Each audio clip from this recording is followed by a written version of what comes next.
Bienvenue dans cette dernière capsule de la série de 4 vidéos sur la stratégie commerciale. Après avoir vu ton why, donc ton pourquoi, ta clientèle cible, ton offre magnétique, là aujourd'hui nous allons parler du positionnement et plus particulièrement du prix. C'est parti ?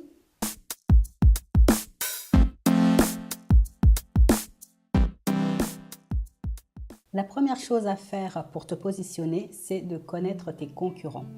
Tu ne peux pas faire l'impasse dessus. Tu vas apprendre d'eux, de tes concurrents, donc tu vas également prendre place à côté d'eux. Et enfin, sache que avoir des concurrents, c'est une bonne chose parce que cela va donner un signal positif à tes investisseurs, donc la banque par exemple, qui va savoir qu'il y a un marché qui est dynamique autour du produit ou du service que tu peux proposer. Alors, il y a 3 types de concurrents. Le premier concurrent, c'est le concurrent direct. Donc, c'est la personne ou l'entreprise qui va proposer exactement le même service que toi. Le second concurrent, c'est le concurrent indirect. Alors, le concurrent indirect, il ne va pas proposer la même chose que toi, mais il va répondre aux mêmes besoins que toi. Prenons un exemple. J'ai une de mes clientes qui est gérante d'une chocolaterie. Si, par exemple, je vais pour passer la soirée avec des amis, je peux soit leur apporter des chocolats, donc aller chez elle et acheter des chocolats, ou je peux aller voir la fleuriste qui est en face pour acheter des fleurs. Donc là, tu vois que la fleuriste répond aux mêmes besoins que j'ai, mais ne va pas offrir le même service. Donc ça, c'est le concurrent indirect.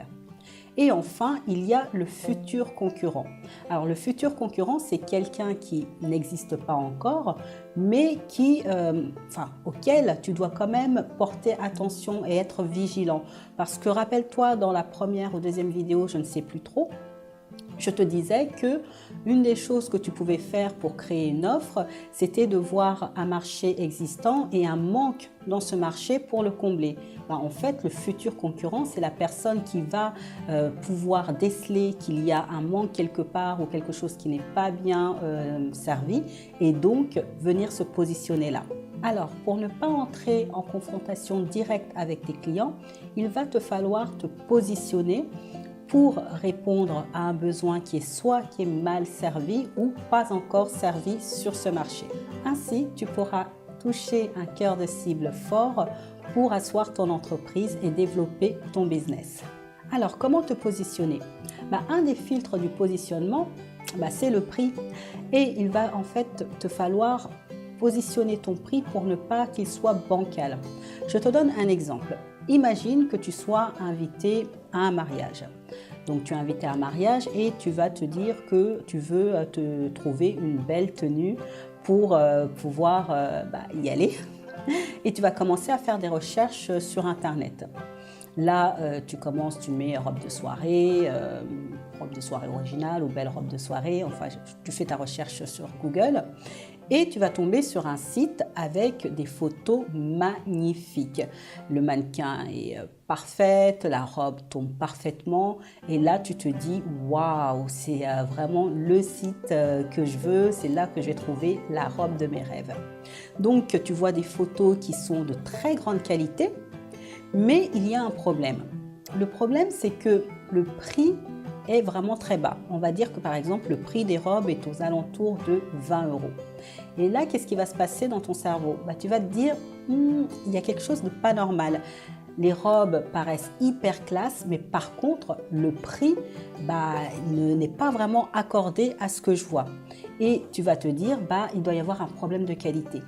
Tu vois que là, le positionnement de ce site ou cette entreprise est vraiment bancal parce que tu vas te dire qu'il y a quelque chose qui ne va pas. C'est exactement la même chose quand toi, tu vas vouloir mettre en place ta politique de prix. Il faut que ton prix réponde au positionnement que tu souhaites. Comme je te disais dans la première vidéo, je crois que c'était dans la vidéo teaser, tu ne peux pas à la fois faire du Zara et faire du Yves Saint Laurent en même temps. Il va falloir que tu te positionnes soit par rapport au prix ou à l'image que tu as envie de lancer. Quand tu vas définir ton prix, il faut absolument qu'il soit cohérent à ton positionnement. Le bon positionnement va te permettre d'attirer les bonnes personnes. Ton positionnement est calé avec ton prix et ton prix est calé avec ton positionnement. J'espère que c'est clair. J'espère que cette vidéo aura été instructive ainsi que les 3 autres vidéos. Si tu les as trouvées utiles et que tu veux aller plus loin, ce que je te propose, c'est que tu me contactes afin qu'on puisse discuter et voir si on peut collaborer ensemble. Moi, en tout cas, ce serait avec grand plaisir que je t'accompagnerai dans le développement de ton entreprise. N'hésite pas, il va y avoir un lien sous cette vidéo. Et en tout cas, je te dis à très bientôt et je te souhaite d'avoir plein de clients et plein de sous parce que c'est important. Je te dis à très bientôt. Au revoir.